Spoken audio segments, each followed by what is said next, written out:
A cooler day like this and the weather we've been having this week really makes you feel it is almost back to school time, and a lot of parents are thinking about school lunches, snacks.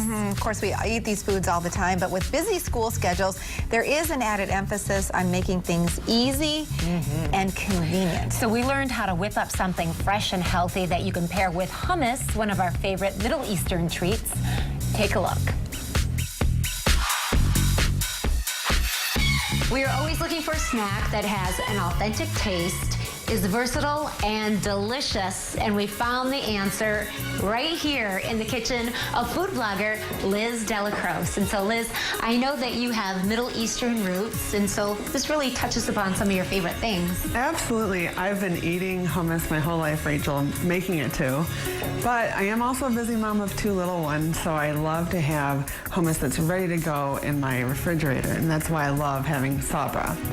And today I wanted to just share a few of my favorite ways to enjoy it, just in time for back to school, but really any time of the year. Yeah, that is wonderful. Yeah. You have a lot of recipes on your blog. Yeah. TheLemonBowl.com is my healthy recipe blog, and I do have several different ways that you can enjoy hummus on there. Of course, it's great plain, and I'm going to show you my favorite snack for dipping hummus, but you can also use it, Rachel, in a sandwich instead of mayonnaise or mustard. It adds a lot of extra protein and nutrition to your sandwich. It's also great in other unique recipes like quinoa cakes where you use hummus as the binding agent. Just go to TheLemonBowl.com and you can find tons of ideas for using hummus. All right, so let's get hands-on right here, because you've set up a way that we can make pita chips. Yeah, are you going to help me make these? I would love to. Okay. So it's really simple. You just pick up pita at your local grocery store, whatever your favorite brand is. And I have some whole wheat and traditional, either one works. And you could also use corn tortillas to keep this gluten-free. And it's really as simple as cutting them into bite-sized triangles. And look, it doesn't need to be perfect. There's no exact science here. You just want to make them bite-sized and put them into the bowl. We've got a bunch here ready to go. Nice. And if you wouldn't mind, Rachel, drizzle some olive oil for me. Okay. And you'll just drizzle enough olive oil to coat all of the chips. And again, no measurements here. This is easy cooking. I like this. That's perfect. Now I'm going to add, have you ever heard of Za'Atar? You know, I haven't heard of it, but it kind of smells really familiar. I think I've had it before. I bet you have. It's a Middle Eastern spice blend that's really popular. It's all made a little bit differently, but generally it's got sesame seeds, thyme, sumac. It's really flavorful, really earthy, and the sesame makes it a really nutty flavor, and I love using it on anything, grilled meats, salad dressings, marinades. So I'm just going to sprinkle some of that. Nice. Looks easy. Easy as pie.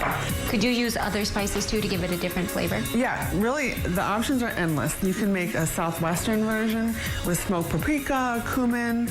You could even do a sweet cinnamon sugar version. There's so many different ways you can make these pita chips, and you're gonna die when you see how easy it is. A little salt, because remember, whenever you're making homemade snacks, it's always gonna have less salt and sodium than you'd find in anything store-bought. So don't be afraid to use a little salt. And then, this is where I like to get the kids in the kitchen and get their hands dirty. And all you do is mix them around so that they're all evenly coated.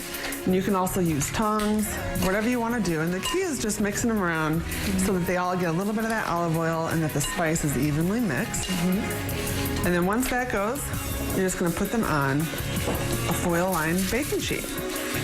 And what I like to do is once they're out here, put them in an even layer. That way they get nice and crispy. And the great thing, these are baked, not fried. So you'll be surprised at how crispy they get without a deep fryer. And a lot healthier. A lot healthier. Guilt-free. And you want to just lay them out like so. And those are great. And then they're ready to go right in the oven. All right, I'll get out of the way. All right, here we go.